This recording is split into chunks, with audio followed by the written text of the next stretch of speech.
A mensagem de hoje, o tema dela é o amor a Cristo e sua igreja é o sinal do verdadeiro chamado da obra do Senhor. O amor a Cristo e sua igreja é o sinal do verdadeiro chamado da obra do Senhor. Nós vivemos em um tempo de um egoísmo exacerbado. As pessoas pensando cada vez mais em si mesmas. A cultura ocidental, ela é uma cultura extremamente egocêntrica. Quando nós caminhamos para as culturas mais orientais, nós percebemos uma mudança nesse sentido, onde o pensamento do benefício coletivo, ele é muito mais presente em algumas culturas. Outro aspecto que nós vemos que tem afetado a obra de Deus, além do egoísmo, é a perspectiva da profissionalização das igrejas. As igrejas, elas têm sido encaradas como empresas. Os pastores são empresários, os membros são clientes, e a programação da igreja é entretenimento para manter você se sentindo bem. Outro problema da nossa geração é que nós estamos vivendo uma época de um excesso imenso de tarefas. Nós mantemos as nossas agendas extremamente ocupadas, com cursos, especializações pós, depois 2 empregos, 3 empregos, 5 coisas, 10 hobbies, uma série de filmes para assistir. Nós nos mantemos morrendo em nossas agendas. E isso tem afetado a nossa espiritualidade, porque tem tirado de nós o nosso tempo devocional, tem tirado de nós a comunhão com a igreja local, tem tirado de nós a oportunidade, como hoje eu postei no nosso grupo do WhatsApp, que às vezes as pessoas estão na internet ouvindo mensagem, no lugar de vir para a igreja, na hora de uma escola dominical, onde nós poderíamos estar sendo edificados e tendo comunhão como povo de Deus. Nós muitas vezes preferimos estar em casa fazendo outras coisas ou em outros lugares do que de fato aproveitando aquilo que Deus tem preparado para nós. Cada dia mais isso tem afetado o amor das pessoas pela obra de Deus. Tem matado o poder espiritual da missão da igreja. Tem destruído a visão e o chamado pastoral de muitos jovens, que não se entregam a uma visão de serviço e missão, mas muitos se preparam para ser profissionais da fé. O amor pelo serviço, tanto de pastores quanto de membros da igreja, tem reduzido drasticamente nos últimos anos.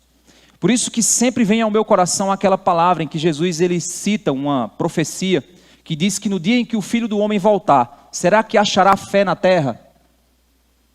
A gente pode pensar que Jesus está se referindo a um tempo em que as pessoas não falarão mais de Deus, mas é exatamente o oposto. É um tempo onde as pessoas falarão muito a respeito de Deus, mas não a respeito do verdadeiro Deus. As pessoas falarão muito de espiritualidade, mas não de fato da verdadeira espiritualidade cristã. Muitos falarão de Cristo, mas poucos de fato adorarão em espírito e em verdade. Cada dia fica mais difícil acharmos pessoas que amam a obra do Senhor e que fazem essa obra com entrega. Quando nós perdemos o valor do que mais importa sobre o reino de Deus, nós aí perdemos de fato o nosso tempo debatendo sobre a obrigatoriedade do dízimo, no lugar de olhar para a obra e dizer: o que é que eu posso fazer para participar, para servir, para trabalhar ou para doar? Esse é o problema dessa geração. Egoísmo e falta de visão espiritual do reino de Deus. Mas Paulo aqui, irmãos, nesse texto que nós vamos ver hoje, ele está nos dando um esculacho, ele está nos dando uma corda, quando o assunto é o amor à obra do Senhor. Vamos entender o contexto que ele nos traz agora, diante da nossa compreensão do sustento da obra, da liberdade cristã e o desejo de ver o evangelho gerar frutos para o Senhor. A palavra de Deus, irmãos, ela nos oferece todas as orientações para nós sermos uma igreja saudável. A palavra de Deus nos oferece todas as orientações para que a nossa alma encontre no Senhor plena satisfação. Mas nós continuamos querendo seguir o nosso próprio caminho, fazendo escolhas ruins e esperando que no fim das contas Deus nos abençoe, porque afinal de contas o sangue de Cristo nos obriga Deus a nos abençoar. E essa não é a verdade. Lá em 1 Coríntios capítulo 9, aí podem abrir suas Bíblias, a partir do verso 13, o apóstolo Paulo falando exatamente sobre o sustento da obra do Senhor, aqueles que prestam serviço no altar e vivem do serviço, e os pregadores do Evangelho, que deveriam viver de sua pregação. É quando Paulo, então, no verso 13 e 14 do capítulo 9 de 1 Coríntios, ele diz o seguinte: vocês não sabem que os que prestam serviços sagrados se alimentam do próprio templo, e que os que servem ao altar participam do que é oferecido sobre o altar? Assim também, o Senhor ordenou aos que pregam o Evangelho que vivam do Evangelho. Isso a gente viu semana passada. Paulo deixa muito claro aqui para nós, que assim como os templos pagãos, eles viviam através dos seus serviços sagrados, assim como o templo judaico vivia dos seus serviços sagrados, a igreja de Cristo também vive dos serviços sagrados. E não há erro nenhum em compreender a nossa responsabilidade com o sustento da obra do Senhor. No verso 15, Paulo deixa muito claro que quando ele está argumentando isso, ele não quer obter benefícios de sua argumentação. O verso 15 ele diz assim: eu, porém, não tenho feito uso de nenhuma destas coisas, e não escrevo isto para que assim se faça comigo. Preferiria morrer a deixar que alguém me tire esta glória. Nós percebemos aqui, quando nós compreendemos o que vimos na semana passada, é que Paulo, ele tinha um relacionamento com a igreja de Coríntios desde sua plantação. E nesse relacionamento, desde sua plantação, o apóstolo Paulo, por vezes, encontrou algumas dificuldades para realizar a obra naquela cidade. E à medida que a igreja ia sendo estabelecida, as dificuldades aumentavam ainda mais, porque existiam outros falsos apóstolos se inserindo no contexto da igreja, prejudicando assim a doutrina que Paulo havia ensinado, produzindo divisões, produzindo cada vez mais orgulho, e a própria arrogância dos coríntios fazia com que os coríntios não quisessem sustentar Paulo, pois afinal de contas Paulo não dizia o que eles queriam ouvir. No entanto, Paulo optou por não receber, para evitar de dar margem para que aquelas pessoas dissessem: não, vá embora, que a gente não quer lhe pagar. Paulo então optou por não receber daquela igreja.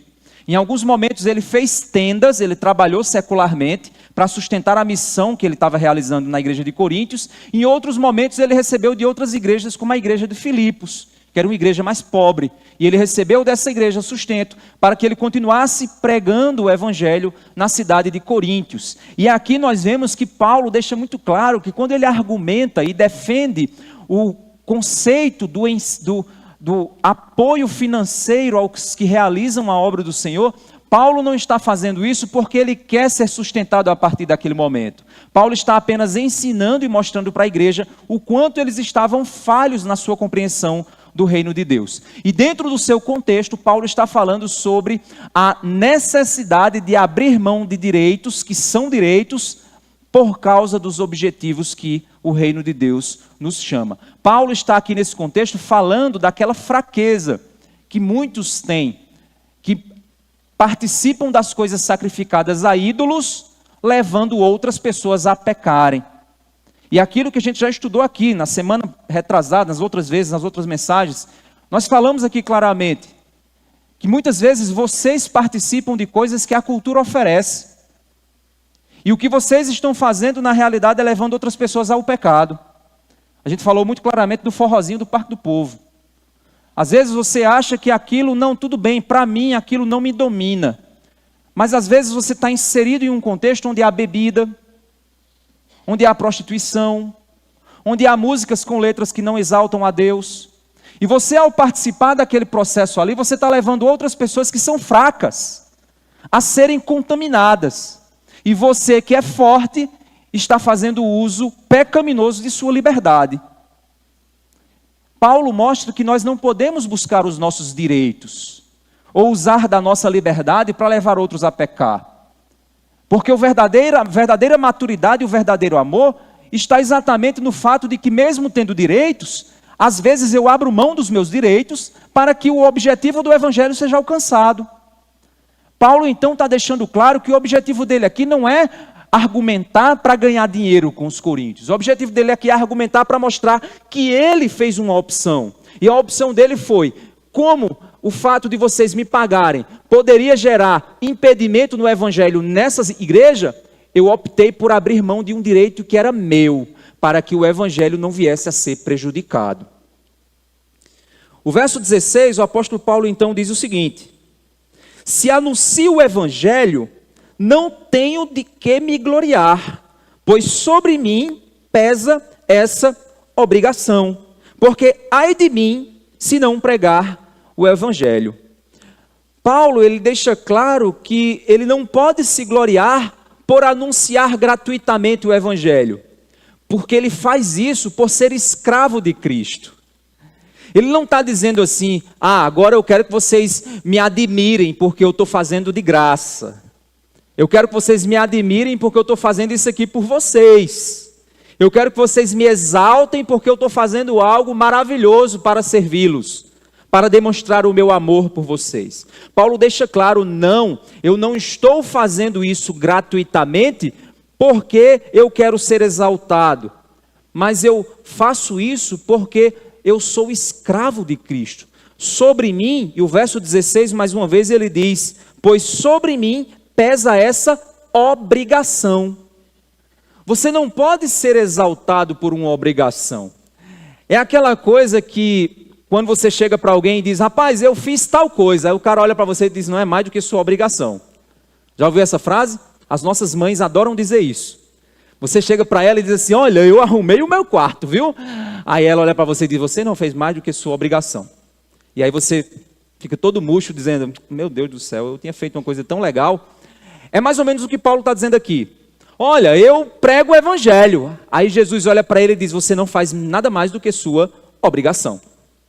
E Paulo está deixando claro isso. Qualquer pessoa que prega o Evangelho, ele não está fazendo uma coisa que diz: eita, olha, sou o pregador do Evangelho. O pessoal que vai lá para a FAP: olha, a gente é pregador do Evangelho, a gente está indo aqui na FAP para pregar o Evangelho. Vocês não fazem nada mais do que sua obrigação. Olha, eu estou vindo aqui para interpretar, eu sou Kathleen, estou interpretando aqui. Você não faz nada mais do que sua obrigação. Eu estou vindo aqui pregar porque eu sou o pastor Lázaro, eu não faço nada mais do que minha obrigação. Assim como tudo que vocês fazem para Deus, tudo que vocês fazem para o reino de Deus, vocês não fazem nada mais do que sua obrigação. Agora imagina quem não faz. Nem aquilo que é sua obrigação ele faz. Então Paulo está deixando muito claro que ele não faz nada mais do que sua obrigação. Ele faz aquilo, pois ele é escravo de Cristo. Olha o que é que ele vai dizer no verso 17.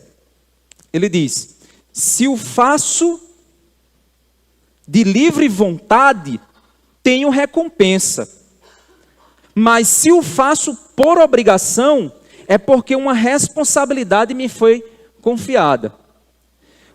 Ele está fazendo um jogo de argumentação aqui, que no fim das contas ele vai dar um checkmate nessa argumentação. Ele está conduzindo o seu pensamento primeiro a entender. Quando ele diz assim: eu não estou dizendo isso para que vocês me exaltem não. Se eu faço gratuitamente para vocês, eu não estou dizendo para que vocês me paguem. Não quer receber não? Não quero não. Mas também não estou fazendo isso para que você me exalte por não querer receber. Sabe por quê? Porque eu não faço nada mais além da minha obrigação. Mas se eu faço de livre vontade, eu tenho uma recompensa, porque afinal de contas, eu estou sendo bom ao fazer livremente. Eu quero fazer, então eu vou fazer. Se eu quero fazer, eu serei recompensado por fazer. Afinal de contas, eu estou fazendo algo bom. Mas ele diz que se eu faço por obrigação, ele não está fazendo porque é obrigado, no sentido de, eu estou fazendo porque eu sou obrigado, né? Sabe, porque eu vou lá para a igreja, para o culto, porque o pastor obriga a gente a ir para o culto. Eu estou fazendo aquele curso ali porque eu sou obrigado a fazer. Não, Paulo está dizendo, olha, e se eu faço livremente, eu tenho recompensa. Mas se eu faço de alguma forma, verso 17, mas se o faço por obrigação, é porque uma responsabilidade me foi confiada. Então não é porque ele está sendo forçado a fazer, mas é porque ele recebeu uma responsabilidade para cumprir. Não é questão de obrigação, é questão de responsabilidade. É questão de compreender que Deus espera de nós que exerçamos a nossa responsabilidade cristã. Entenda uma coisa, Deus não é seu empregado. Jesus não é seu servo. Você é que é o servo. Você é que é o escravo. Você é que é o empregado.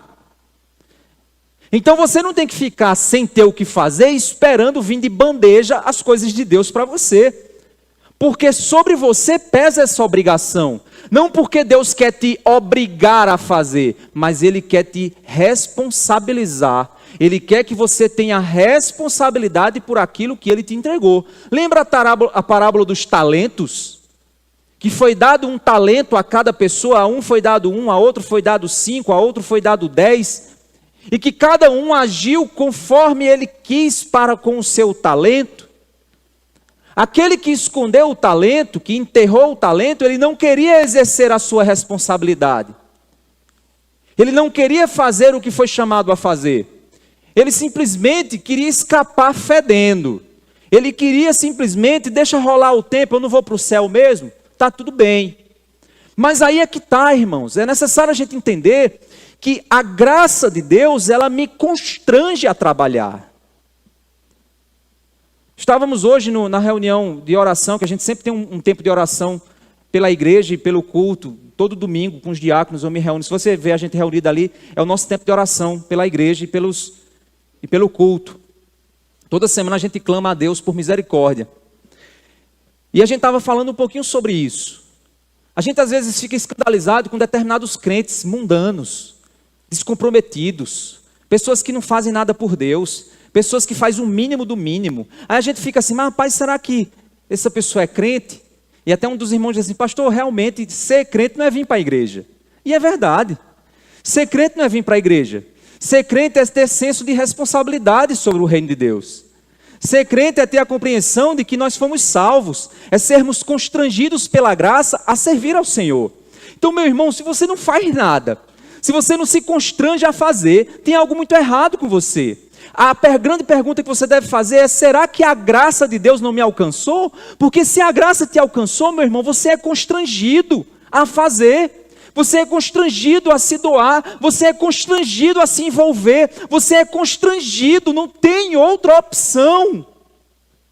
Certa vez o Randall Spurgeon, o Charles Spurgeon, ele disse que o chamado ao ministério não é aquele chamado no qual todas as portas estão fechadas e só a porta do ministério está aberta. Não, o chamado ao ministério é aquele em que todas as portas possíveis estão abertas para você, mas só uma brilha aos seus olhos: o ministério. Não é porque você não tem opção, que eu tentei de tudo, eu vou virar pastor. Não, você tem a oportunidade de fazer o que você quiser. Até Satanás prepara coisas maravilhosas para lhe entregar, se você quiser se afastar. Mas a única coisa que alegra e que dá sentido à sua existência é a obra de Deus, é o serviço do Senhor. É óbvio que você não tem, eu não estou falando aqui se você tem chamado ou você tem que ser pastor, você que está sentado aqui me assistindo, me ouvindo. Não, mas muitas vezes as coisas mínimas do reino de Deus, da obra do Senhor, do avanço daquilo que Deus quer realizar, os dons e talentos que Deus te deu. Paulo está dizendo, sobre mim pesa essa responsabilidade. Se eu faço de livre vontade, eu tenho recompensa, mas se eu faço por obrigação, é porque uma responsabilidade me foi confiada. Que responsabilidade te foi confiada, meu irmão? Como pai, como esposo, como empregado na empresa que você está, como cidadão nesse país, como membro dessa igreja. Que responsabilidade te foi confiada? E o que você tem feito com essa responsabilidade? Você tem se constrangido a fazer? O verso 18 e verso 19, ele fecha pensando o seguinte: nesse caso, qual é a minha recompensa? Se eu tenho recompensa ao fazer gratuitamente, qual é a minha recompensa?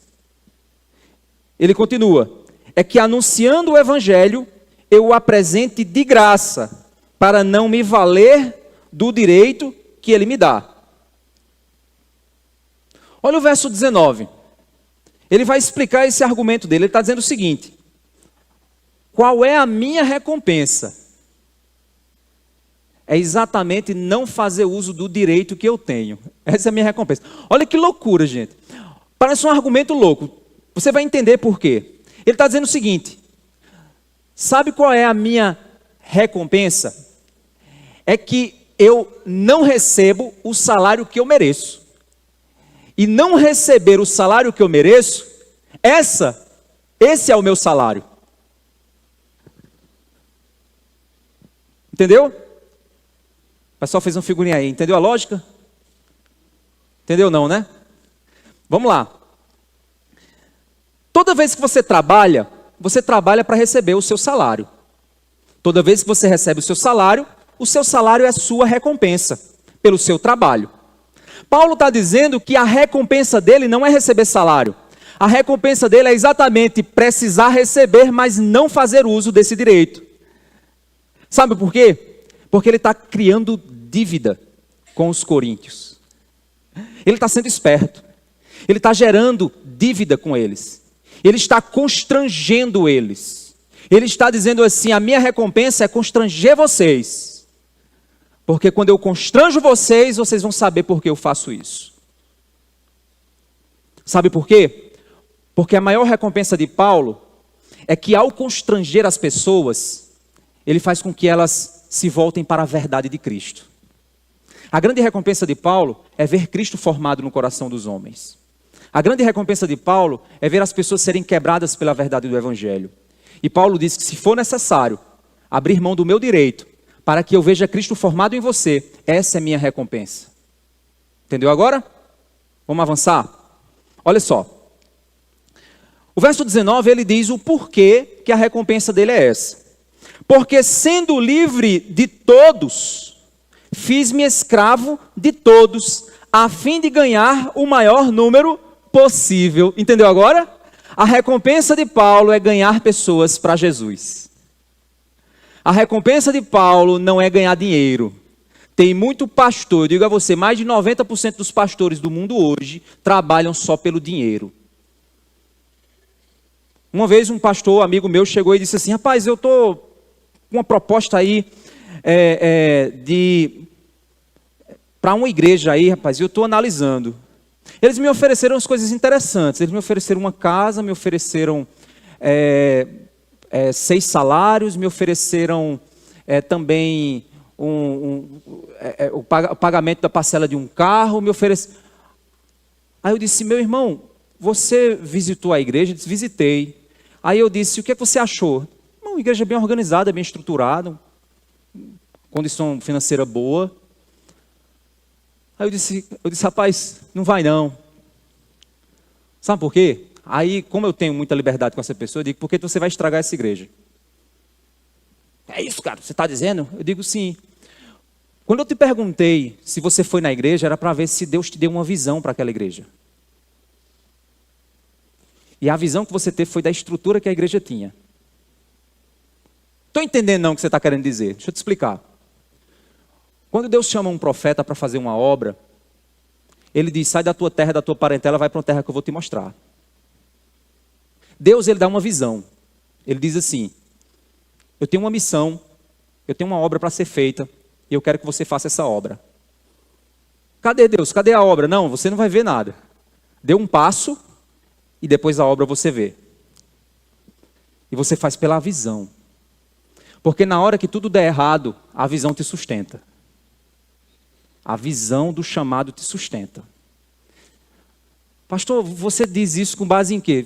Olhe todos os chamados da Bíblia, quais foram? Todos os chamados bíblicos. Olha o de Isaías. Eu não tenho a quem eu envio, o Senhor envia-me a mim. Mas ele viu Deus sentado em um alto e sublime trono. Eles tinham uma visão e Deus os chamava para aquela visão, para realizar aquela missão. Vê Moisés, faz uma análise de todos os chamados das Escrituras. Jeremias, Senhor, mas eu não sei, eu sou um menino, não diga que você é um menino, mas eu vou pôr na tua boca tudo o que você vai ter que dizer para essa nação. Então o passo de fé é um passo de visão, gente. Hebreus 11 diz isso o tempo todo, diz que aqueles homens deram passos contemplando ao longe o prêmio, e muitos deles morreram sem nem receber o prêmio.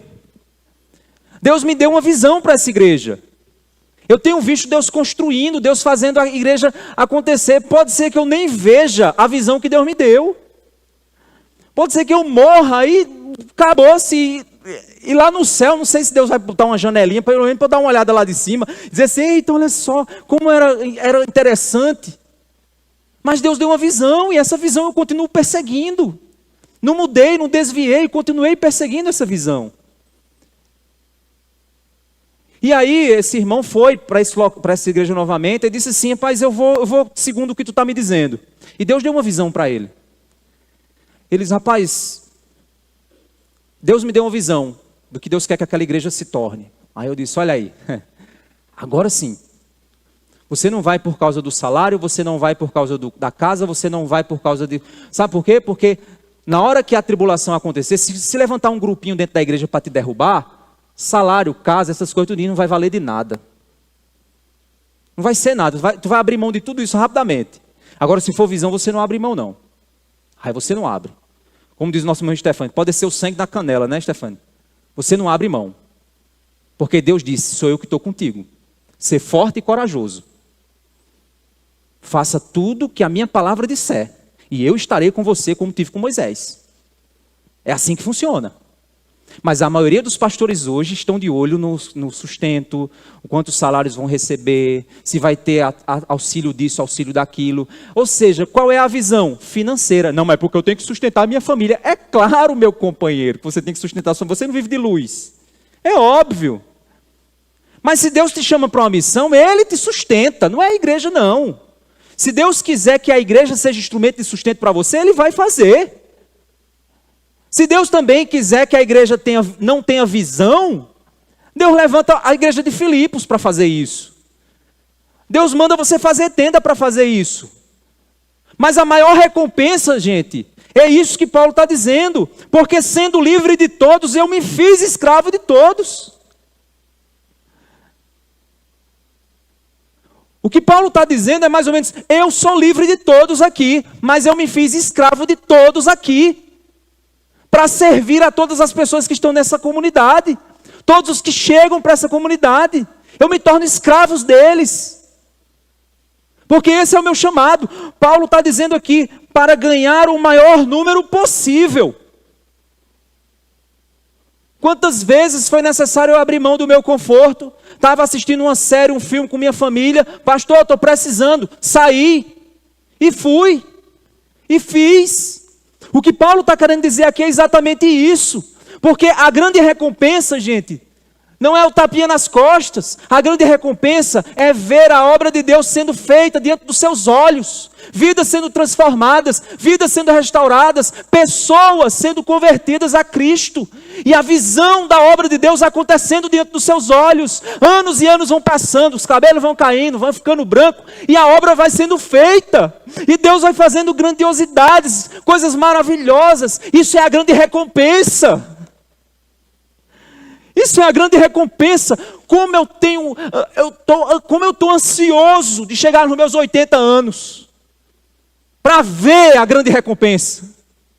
E pode ser que eu nem veja. E assim como Paulo está dizendo, eu não estou dizendo isso para que você me exalte, não. Eu estou dizendo isso para que você aprenda a ter a mesma visão, a ter a mesma paixão, a arder no teu coração o fogo pelo reino do Senhor. Pelas almas, pelas conversões, pela transformação de vidas, pelas famílias. Não uma visão reduzida a si próprio. Não, eu já vim aqui, já fiz minha interpretação, agora eu vou me embora. O resto que se vire. Não, estamos precisando de intérpretes. Diga, eis-me aqui, faz. Estamos precisando de pessoas na FAP, faz. Estamos precisando de pessoas no trabalho da obra do Senhor, faz. Estamos precisando de recurso financeiro, faz. Eu já fiz a minha parte, agora o resto que se vire. Não é assim que funciona. Os líderes aqui sabem. Quem é liderança aqui na igreja sabe que tem uma missão a ser feita. E ela vai ser feita. Porque se o membro não faz, o líder vai fazer. Se o líder não faz, eu faço. Porque sobre mim pesa essa obrigação. E eu espero que sobre você também. E você não faça porque é obrigado. Mas você faça pela recompensa. Você faça pela recompensa. Que não é bênção material.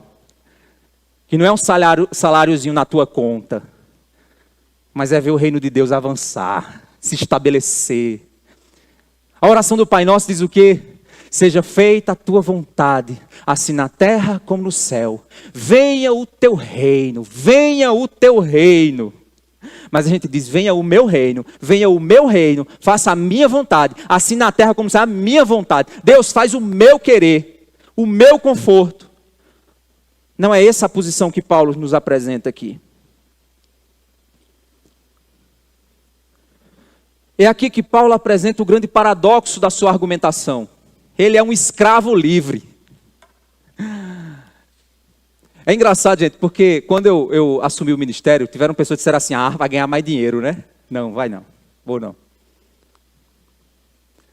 Tiveram empresas aqui de Campinas que entraram em contato comigo. Ei, eu soube de você, tal, vem ser gerente aqui na nossa fábrica. A gente te paga 3, 4 vezes mais o que tu vai ganhar. Não quero não. Ixi, tem alguma coisa estranha com esse cara. Ele está com o rabo preso com alguma coisa. Tem alguma coisa por trás. Tem sim, Jesus Cristo. O reino de Deus. Ninguém entende isso. Você é louco, cara. Você não está vendo o que eu estou vendo, meu camarada. Você não está vendo o que eu estou vendo. Se você vê o que eu estou vendo, aí você vai dizer, meu Deus do céu, é loucura ficar onde eu estou. É essa visão que a gente precisa ter. E o que me dói, gente, é você ver, a maioria da juventude hoje não tem mais essa visão pelo reino de Deus. Não tem mais. Às vezes eu olho assim e digo, meu Deus, qual vai ser a próxima geração de pastores? Meu Deus, como é que vão ser essa geração? Só quer saber de mídias. Só quer saber de conforto. Enxerga a igreja como um emprego. Só faz o mínimo do mínimo. Meu Deus, como é que vai ser isso? Paulo apresenta que ele é um escravo livre. Você é um escravo livre. Você pode sair daqui dessa igreja e ir para onde você quiser, gente. Você pode servir a qualquer lugar que você quiser. Você pode ir para qualquer lugar que você quiser. Você pode se envolver em qualquer ministério do mundo. Você é livre. Mas quando você vem para a obra de Deus, você é um escravo livre. Você é que se põe. Esse é o problema. Tem gente que se envolve na obra porque acha que está numa relação comercial com Deus. Eu tenho que fazer, né? Porque eu tenho minhas obrigações ministeriais e eu tenho que cumprir, né? São 10 horas do meu trabalho, 20 horas na faculdade, 30 horas na escola, 10, e 5 horas na igreja, né? Porque é minha obrigação. Não. É uma responsabilidade. E se você não fizer por prazer, você não está fazendo para Deus. Pastor, como é que eu faço isso? Clame ao Senhor para mudar seu coração. Paulo disse que ele é escravo do Senhor Jesus e isso torna escravo da causa do Evangelho por amor a Deus e amor aos outros. Paulo tem um único objetivo: fazer com que os homens conheçam Jesus, sejam salvos e se tornem mais parecidos com Jesus para a glória de Deus. Eu não estou vendo aqui não, espero que... Chegou um casal para mim e disse assim, pastor, a gente queria fazer um curso de noivos. O casal nem crente é. A minha agenda é uma agenda muito livre. Eu faço assim. As madrugadas eu também não durmo, viu gente? Aí a pessoa chegou e disse assim, eu quero fazer um curso de noivos. Eu olhei assim, eu digo, opa, oportunidade de ganhar uma alma. Eu faço sim. Mas e para descrentes? Faço sim, faço. Mas a gente não é da igreja, não, eu faço. Pode deixar que eu faço. Arrumei um horário na minha agenda onde eu não tinha. Exatamente porque eu vi a oportunidade de ganhar aquelas almas para Jesus. Não, é porque na realidade o meu horário é até às 5 da tarde e esse horário eu não posso mais porque procure outra igreja para você ir. Não. Vamos ganhar essas almas para Cristo. Até oro por esse casal, não sei se eles estão aqui. Se tiver, a gente vai orar por vocês, viu? Estou vendo aqui não. Orem por eles, para a gente ganhar eles para Jesus. Eu quero fazer o casamento deles já crente. A gente já fez 3 aulas. Faltam 13 aulas. Vamos ganhar eles para Jesus? O que é que você faz para ganhar pessoas para Jesus? Aí eu fico assim dizendo, eu fico maravilhado. Eu digo assim, é interessante, Deus vem, pega um povo, traz o povo para cá, de outro lugar, nem crente a pessoa é, chega para mim e diz assim, me evangelize? Claro. Eu me senti Filipe com o eunuco, que foi trasladado lá e apareceu, o cara diz, rapaz, isso aqui é o quê? Eu digo, deixa eu explicar. Mesmo que queijo, que maravilha, mel de rapadura. Não é tão bom? Que Deus mande mais, que Deus mande mais, que Deus mande mais. Que a gente ore para que Deus mande mais. Agora eu vou ter um limite físico. Mas será que a igreja ela vai despertar? Será que as lideranças da igreja vão despertar? E a gente vai fazer esse trabalho? Porque Deus está mandando. Deus está mandando e Deus está mandando. Cada vez mais pessoas Deus está mandando. E a gente tem que ter um lugar onde o evangelho é pregado. Paulo só tem um objetivo, que os homens conheçam Jesus.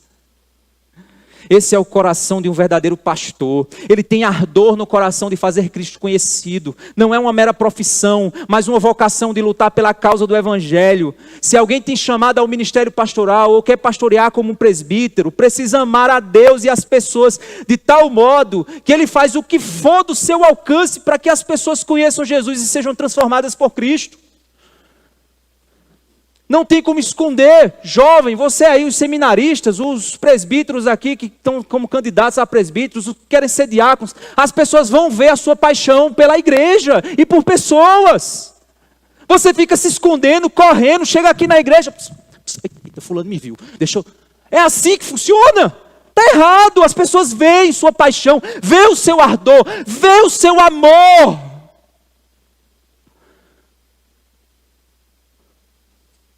Diáconos, presbíteros, seminaristas, despertem. Porque a gente precisa, não é de profissionais da fé. A gente precisa de pessoas apaixonadas por Jesus. Apaixonadas pelo evangelho. Apaixonadas por pessoas que querem ver pessoas ser transformadas. Gente, não é fácil. Gente é difícil. Você às vezes está limpando as feridas e o cara dá uma dentada em você.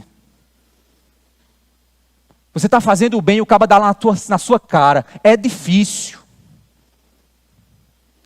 Você se prepara a hora, prepara uma mensagem, quando desce, aí vem um e pá, com uma palavra que dói aqui em você.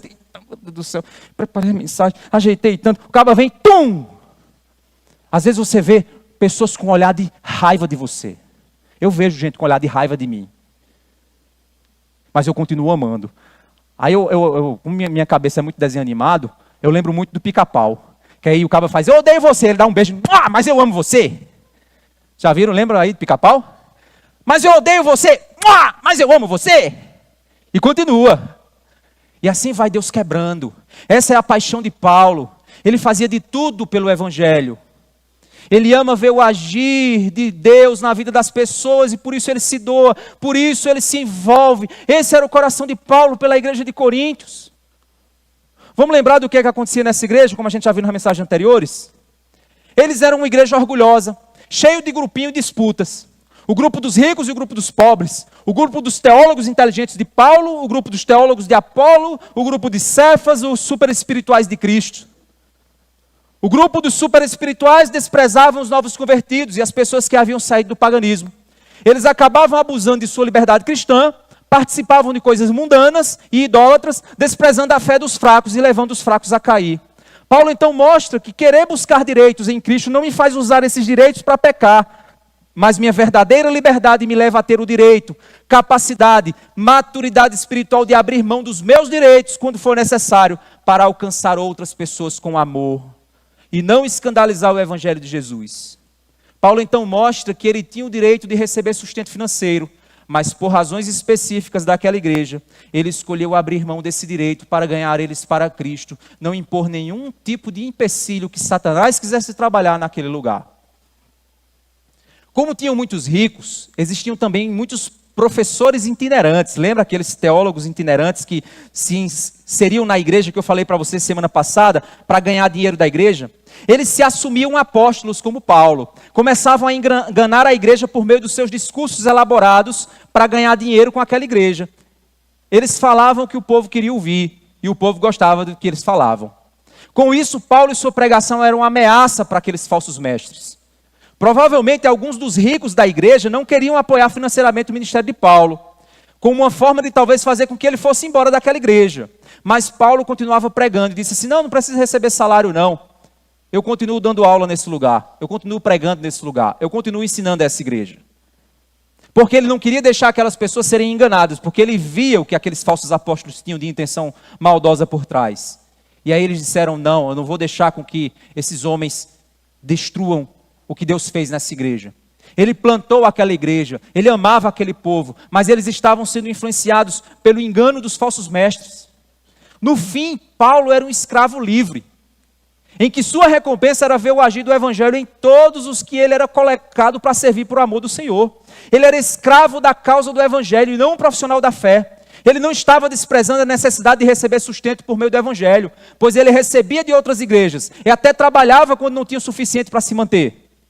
Mas ele aqui está mostrando que seu objetivo maior era realizar a missão para o Senhor. Hoje, o que mais vemos são profissionais da fé, que querem ser pastor para arrumar uma forma de ganhar dinheiro, e não por causa do evangelho. E como podemos identificar essas pessoas? Basta olhar se existe amor pela igreja, quando não se recebe salário. Fácil. Só é olhar. Davi, ele já defendia ovelhinhas, quando nem rei ainda era. Mas quando ele viu as ovelhas do soberano Senhor, com medo de Golias, ele disse: quem é esse cão que está fazendo isso aí? A mesma coragem que fez Davi defender suas ovelhas contra o urso e o leão, fez Davi entrar na frente de Golias e dizer: eu vou defender o povo de Deus agora. Foi a mesma coragem. Ele não precisava ser rei, ele já era. Você não precisa ser pastor para você servir a Deus. Você já tem que ser, antes de ser. O que a igreja vai fazer é só reconhecer o que você já é. Se você quer ser liderança na igreja, faça a diferença. Já seja essa diferença. Já se envolva na vida da igreja. O que a igreja vai fazer é só reconhecer o seu envolvimento. O título é só o reconhecimento, é só a imposição de mãos. Ninguém tem que ser forçado a fazer isso. As pessoas têm que ver envolvimento. As pessoas têm que ver amor. As pessoas têm que ver que a causa do evangelho é uma paixão do seu coração. Só é olhar como a pessoa serve a Cristo e reconhecer se ali há amor ou não. A Bíblia nos ensina que quem é fiel no pouco será fiel no muito. No pouco dinheiro ou no pouco tempo. Quem é fiel no pouco tempo vai ser quando tiver mais tempo. Quem é fiel no pouco dinheiro vai ser fiel quando tiver mais. Não é porque não tem tempo ou dinheiro que não servimos a Deus, é porque não existe amor no fim das contas.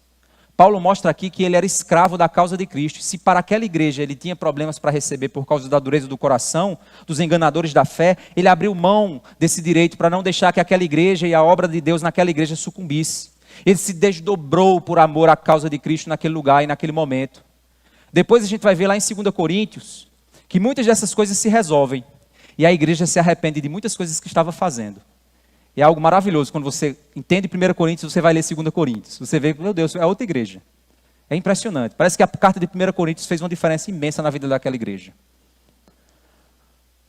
O verso 20 a 22, Paulo vai exemplificar como foi que ele abriu mão de algumas coisas. E aí ele vai usando de sua argumentação e mostrando. Olha só o verso 20 ao verso 22. Ele diz assim, ó: para com os judeus, fiz-me como judeu, a fim de ganhar os judeus. Para os que vivem sob o regime da lei, como se eu mesmo assim vivesse, para ganhar os que vivem debaixo da lei, embora eu não esteja debaixo da lei. Aos sem lei, como se eu mesmo o fosse, não estando sem lei para com Deus, mas debaixo da lei de Cristo, para ganhar os que vivem fora do regime da lei. Fiz-me fraco para com os fracos, a fim de ganhar os fracos. Fiz-me tudo para com todos, a fim de, por todos os modos, salvar alguns. O verso 20, ele diz que se fez como judeu para os judeus. É estranho essa expressão. Paulo era judeu. Como é que ele vai se fazer judeu se ele já era judeu? Como é que um judeu se faz judeu? Já é o que você é. É a mesma coisa de eu dizer que eu vou me fazer homem. Eu já sou homem. Não faz sentido essa expressão. Então, o que é que Paulo está querendo dizer aqui? Vamos entender? Essa expressão não significa assumir hipocrisia ou falsidade para ganhar as pessoas. Pois se Paulo era judeu, ele não poderia assumir ser judeu, porque ele já era judeu. Não está sendo hipócrita ao assumir isso. Portanto, a gente pode usar esse trecho como uma chave hermenêutica da argumentação de Paulo para entender tudo o que ele vai dizer na sequência. O que Paulo está dizendo é que algumas questões judaicas, que como livre em Cristo, ele estava livre da obrigatoriedade de cumprir, porque Cristo já havia chegado, então algumas obrigatoriedades da lei judaica haviam acabado. Mesmo assim, ele se colocava como alguém que respeitava essas limitações, para não impor problemas para os judeus novos convertidos. Quando ele percebia que determinada atitude dele podia gerar dúvida e escândalo, ele evitava aquela liberdade dele, porque não fazia mal ele seguir aquele costume que estava ali. É como, por exemplo, se eu for com Michelle numa igreja que mulheres usam saia, qual é o problema dela botar uma saia? Problema nenhum. Não há problema algum. Ah, não, mas eu vou de calça só para causar. Por quê? Se vai escandalizar lá aqueles irmãos, vamos de saia, não tem problema nenhum. Isso não vai doer na consciência de ninguém. Vamos continuar entendendo o argumento. No verso 20, ele diz assim, ainda no verso 20: para com os que vivem sob o regime da lei, como se eu assim vivesse, para ganhar os que vivem debaixo da lei. É claro que Paulo não era uma pessoa ilegal. Ele continuava vivendo sua legalidade.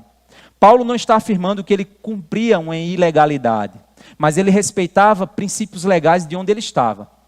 Um exemplo, por exemplo, seria de uma mulher cristã em um país muçulmano. Imagina que eu e Michelle, a gente vai ser enviado lá para um país muçulmano para eu pregar numa igreja lá. Se ela entrasse em um país cuja lei civil é que a mulher deve usar cobertura sobre a cabeça, não há problema nenhum a ela colocar cobertura sobre a cabeça. Isso é muito comum de missionários fazerem isso. Não há problema nenhum em fazer isso, porque é a lei civil daquele lugar. Não, mas é religioso. É porque aquele é um estado teocrático. Então existe uma lei civil que respeita um aspecto religioso. Então vamos nos submeter para não cometer crime. É como teve recentemente nas Olimpíadas, determinadas manifestações eram proibidas no país. Se você era alguém do grupo LGBT, você não podia fazer determinadas manifestações, usar aquelas bandeiras. Tinha gente que desrespeitava. Mas é a lei civil do país. Ah, mas é preconceito. Você está num país, respeite a lei do país. Acabou. É isso que Paulo está dizendo. Ele estava livre da obrigatoriedade de cumprir, pois Cristo já havia chegado. Mas se num determinado local existia uma lei civil que ele precisava obedecer, ele obedecia. É claro que se determinada lei levasse ele a descumprir a vontade de Deus, ele então abriria mão do cumprimento daquela lei. E isso aconteceu algumas vezes, que levou ele até para a cadeia por isso. Porque aquela lei era pecado, e por isso então ele não se submetia. O verso 21 diz que aos sem lei, como se eu mesmo fosse, não estando sem lei para com Deus. Ele está dizendo assim, onde não havia lei, eu também agia como se eu não tivesse lei, mas não totalmente ilegal, porque eu estou debaixo de uma lei superior, a lei de Cristo. Então, em um ambiente onde não tinha lei nenhuma, não significa dizer que eu fazia o que eu queria, Porque existia uma lei superior que definia que determinadas coisas eu não podia fazer porque era um pecado. Então eu me portava da maneira como deveria, respeitando então. E aí ele diz, para ganhar os que vivem fora do regime da lei. No verso 22, quando ele diz, fiz-me fraco, ele está voltando a falar do tema anterior. Lembra lá que ele disse que os fortes, os que se achavam livres, os arrogantes, os orgulhosos, olhavam para os mais fracos na fé e diziam, problema de vocês se isso for pecado. Eu não tenho que prestar contas a ninguém. Paulo diz, não. Se isso escandalizava o fraco, se isso podia levar o fraco na fé a pecar, eu abria mão do direito de viver, do direito de fazer, do direito de participar, porque o meu objetivo era não gerar empecilho para ganhar aquela pessoa para Cristo. Fiz-me de fraco para com os fracos. E é isso que ele diz. Fiz-me tudo para com todos, a fim de por todos os modos salvar alguns. Olha um exemplo prático disso que Paulo fez.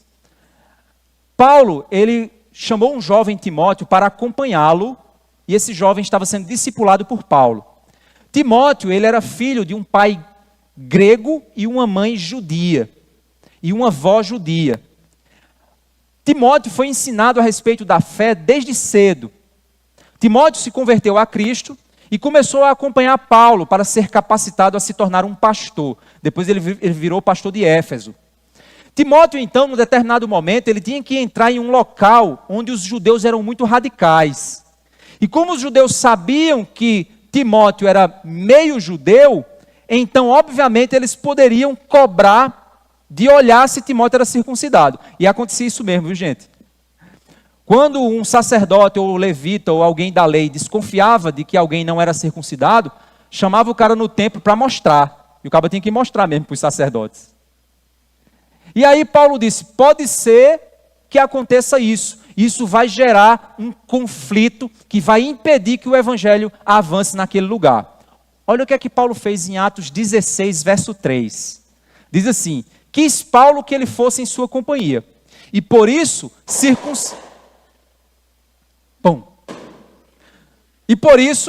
circuncidou-o por causa dos judeus daqueles lugares.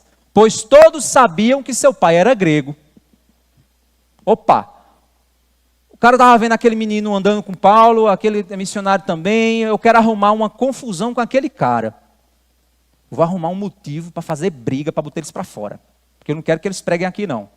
Já sei, ele é filho de grego. Ele talvez não seja circuncidado. Está entrando na sinagoga. Eita, é agora que eu vou fazer confusão? Aí Paulo disse, não, peraí, eu vou antes. Vou ser mais esperto. Timóteo, vai ser desconfortável, mas tu vai ter que fazer isso. Eu tenho direitos. Timóteo disse, não. É para não impor empecilho? Não tem problema, eu faço. Imagina, homens, imaginem. Você faria isso para fazer o evangelho avançar? Timóteo fez. Paulo é um doido. Eu vou procurar, Pedro. Pedro não deve ter essas besteiras, não. Eu vou procurar outro teólogo que defenda que não precisa disso. Não, eu faço, Paulo. Só que lá em Gálatas capítulo 5, verso 1 ao 4, a gente tem outro problema. Existiam judeus se adentrando na igreja e querendo perverter o evangelho da graça, dizendo que você precisava guardar a lei para ser salvo. Eles estavam usando a circuncisão como pré-requisito para a salvação. Aí Paulo diz, opa, peraí, isso aí não. Olha o que é que Paulo diz. Gálatas capítulo 5, verso 1 a 4. Estai, pois, firmes na liberdade com que Cristo nos libertou. Não torneis a colocar-vos debaixo do jugo da servidão. Eis que eu, Paulo, vos digo que, se vos deixar de circuncidar, Cristo de nada vos aproveitará. Sim, Paulo, mas tu fizesse isso com Timóteo? Porque o contexto ali era outro. Paulo está dizendo aqui, vocês estão querendo circuncidar as pessoas, dizendo a elas que se elas não circuncidarem, não vão para o céu. Isso é ferir a doutrina da graça. Isso está errado. Então, se vocês assumirem essa postura de circuncidar para ser salvo, vocês não estão crendo. Cristo não aproveita. Não há proveito nenhum. Não há salvação a partir dessa crença. E aí ele diz, e de novo protesto a todo homem que se deixa circuncidar, que está obrigado a guardar toda a lei. Separados estais de Cristo, vós os que vos justificais pela lei, da graça tendes caído. Olha só que interessante. Ele era um hipócrita? Ele tinha duplo comportamento? Não, ele fazia tudo para que o evangelho não tivesse impedimento e continuasse avançando. Tem na área de missões, tem uma história bem conhecida de missionários que foram para uma tribo onde as mulheres que eram casadas, elas cobriam os seios. E as prostitutas, elas deixavam os seios à mostra. Não, desculpa, é o contrário. As prostitutas cobriam os seios. E as mulheres casadas deixavam os seios à mostra. Por que as prostitutas se cobriam? Porque elas não podiam mostrar, pois afinal de contas só podiam mostrar depois que o cara pagasse. E aí os missionários chegaram naquela tribo e começaram a evangelizar a tribo. E ao evangelizar a tribo, começou a ensinar para as mulheres casadas que ficar com os seios à mostra era pecaminoso. E aí as mulheres começaram a se converter e cobrir-se. E aí começou um murmurinho dentro da tribo. Esses missionários vieram transformar nossas mulheres em prostitutas. E começou a confusão, a confusão, a confusão. Eles foram expulsos, voltaram para sua base e conversaram com outros missionários. Disseram, não vamos por essa linha. Preguem o evangelho e deixe que o evangelho faça o trabalho. E à medida que eles foram pregando, a tribo foi se convertendo, e quando a tribo inteira havia compreendido, e na sua maioria já havia uma pressão cultural contrária, o costume mudou. Olha que interessante. Sabedoria. O evangelho avançou e a tribo foi ganha para Cristo. Por que Paulo fazia isso? Olha o verso 23 a 27. Tudo faço por causa do evangelho, para ser também participante dele. Vocês não sabem que os que correm no estádio, todos na verdade correm, mas só um leva o prêmio? Corram de tal maneira que ganhem o prêmio. Paulo agora ele usa a figura do atleta. Ele diz que o atleta está correndo para ganhar um prêmio, para ganhar uma recompensa. Então ele está correndo para aquela recompensa, está competindo para aquela recompensa. Aí ele começa a usar essa imagem. Aí ele diz, vocês deveriam correr para ganhar a recompensa, da mesma forma. E aí o verso 25, todo atleta em tudo se domina. Aqueles para alcançar uma coroa corruptível, nós porém a incorruptível. O que é que o atleta faz? Ele regra a alimentação, ele treina, ele segue uma agenda de treinos extremamente intenso. Ele tem que dormir uma quantidade de horas. Se ele não tiver mais de assistir, ele para de assistir. Ele para de comer certas coisas. Ele para de ir para certos lugares. Ele para de ter certos compromissos. Ele se domina em tudo. Ele assume um compromisso de disciplina, porque o alvo dele é ganhar o prêmio, é ganhar a recompensa. E aí Paulo está dizendo, nós deveríamos fazer a mesma coisa. Para ganhar a recompensa do evangelho, nós deveríamos em tudo nos dominar. Correr a corrida que nos está proposta, viver a vocação que Deus nos chamou. E aí Paulo continua dizendo, assim corro também eu, verso 26, não sem meta, assim luto, como desferindo golpes no ar, mas esmurro o meu corpo e o reduzo à escravidão, para que tendo pregado a outros, não venha eu mesmo ser desqualificado. Eu reduzo o meu corpo à escravidão da missão, se for necessário, para que o evangelho avance, para que a obra aconteça, eu faço o que for necessário. É isso que Paulo está dizendo. E aí eu te pergunto, meu irmão, hoje é domingo, você se esforçou para chegar na hora? Lembra que eu já falei sobre isso? Um mínimo esforço. Se o culto fosse às 6 da manhã, eu até entenderia que você acordou tarde. Mas eu tenho certeza que você não acordou 5 da tarde. Eu tenho certeza que você teve o dia inteiro para se preparar para o culto e chegar aqui na hora. Mas você não importou-se com isso. Você não se domina no mínimo da sua agenda, no mínimo da sua responsabilidade, para você pelo menos cultuar a Deus por completo. A gente chama você para vir para um ensaio, você chega atrasado, você falta, na primeira oportunidade você não vem. A gente chama você para estar num brechó, você falta, você se atrasa, você não vem, você não participa. O mínimo necessário para servir a Deus, o mínimo de esforço para colocar o seu corpo em servidão, para que por meio do teu corpo, dos teus dons e do teu serviço, a obra de Deus aconteça. Ninguém está pedindo para você ser um pastor. Está pedindo somente para você cumprir o seu horário de chegada no culto do domingo. Só está pedindo para você cumprir a sua responsabilidade do ministério que você está escalado para cumprir. Só está pedindo que você faça o mínimo do que é necessário fazer. Porque existe uma coroa incorruptível que todos nós estamos correndo para alcançar. Precisamos nos perguntar qual é a nossa maior paixão quando nos referimos ao reino de Deus. O que queremos ver de verdade acontecer a respeito do reino de Deus. Será que amamos mesmo esse reino? Oramos com fervor a oração do Pai Nosso que diz: venha o teu reino, seja feita a tua vontade. Quando somos chamados para servir nesse reino, nos dons que Deus nos deu, desde os membros até os diáconos, presbíteros, pastores, o que queremos de fato quando estamos desejosos de servir? O que estamos dispostos a abrir mão de nossos direitos, costumes ou sacrifícios, caso seja necessário, para você ganhar seu parente? Está lá os seus parentes participando de uma coisa indevida. Não vou participar disso não, vou ficar sentado aqui. Estou de esquisito, agora é crente e ficou esquisito. Beleza, eu sou esquisito mesmo, mas é para ganhar a tua alma, que eu sou esquisito. Eu vou abrir mão de um direito que eu tenho. Eu sou livre, eu poderia estar aí participando, mas eu não vou. Eu não vou participar, porque eu quero ganhar a tua alma. Eu vou arrumar bronca para mim, mas eu quero ganhar a tua alma. Eu abro mão do meu direito para ganhar a tua alma. Eu não quero sair de minha zona de conforto. A obra deve acontecer dentro da minha condição de conforto. Tem gente que pensa assim, tem a agenda para a igreja. Se precisar da pessoa fora da agenda, se vira, arruma outro. E se não tiver outro? Eu já tenho um compromisso.